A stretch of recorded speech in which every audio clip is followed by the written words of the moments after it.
নমস্কার বন্ধুরা, আমি কিংশু মজুমদার। আজ আমি আপনাদেরকে প্রখ্যাত সাহিত্যিক শ্রী বুদ্ধদেব গুহর লেখা বাতিঘর উপন্যাসটি থেকে তাঁর লেখা কিছু উদ্ধৃতি পড়ে শোনাচ্ছি। মানুষ শুধু বেঁচে থাকার জন্যই বাঁচে না, প্রত্যেকটি মানুষের নিজের নিজের জীবনে বাঁচার কতগুলি শর্ত থাকে হয়তো।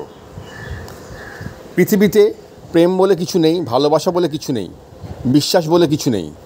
যা আছে তা নিছক রয়্যালটি, কিছু চটুল ডায়ালগ, হুস্কি, নেশার মতো কিছুক্ষণের নেশাগ্রস্ততা, তারপরই সব ফাঁকি, ভোঁ। আর কিছুই থাকে না, যা থাকে তা রয়্যালটি। মিথ্যে আবেগ, বানানো গল্প, করুণ কল্পনা, প্রেম দিয়ে গেঁথে তোলা এক একটি ভারী ভারী বই, ভালো বিক্রি হলে দেদার রয়্যালটি। নিজেকে নিয়ে নিজে সুখী হয় সবচেয়ে ভালো। পৃথিবীর কারো কাছ থেকেই কিছু চাইতে নেই, আশা করতে নেই, করলেই দুঃখ, অবশ্যম্ভাবী দুঃখ। যদি কাউকে কিছু দেওয়া যায়, তবে তার বদলে কিছু ফেরত পাবার আশা না করে দেওয়াই শ্রেয়। তার চেয়ে নিজেই নিজের মধ্যে সবসময় একটা প্রাপ্তি আনন্দ বোধ করাই ভালো। নিজের প্রাপ্তি নিজের কাছেই, অন্য কেউ, বাইরের কেউই সত্যিকারের দামে কিছু দিতে পারে না। তাই লোকের কাছে ভালোবাসা চেয়ে, কৃতজ্ঞতা চেয়ে মিছিমিছি নিজেকে ছোট করা কেন, দুঃখ পাওয়া কেন?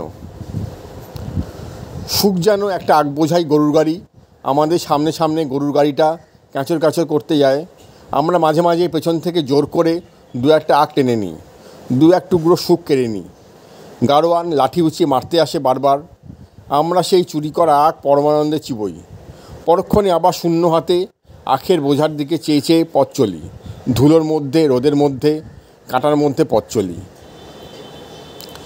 আমরা বোধহয় প্রত্যেকে সবাই টুকরো টুকরো মানুষ। বাইরের কারো কাছেই আমরা সম্পূর্ণভাবে, সমগ্রভাবে প্রকাশিত হই না। প্রেমিক তার প্রেমিকাকে সম্পূর্ণভাবে জানে না, বাবা জানে না ছেলেকে, স্বামী জানে না স্ত্রীকে, হয়তো আমরা নিজেরাই সম্পূর্ণভাবে জানি না নিজেকে। বন্ধুরা, এ পর্যন্তই।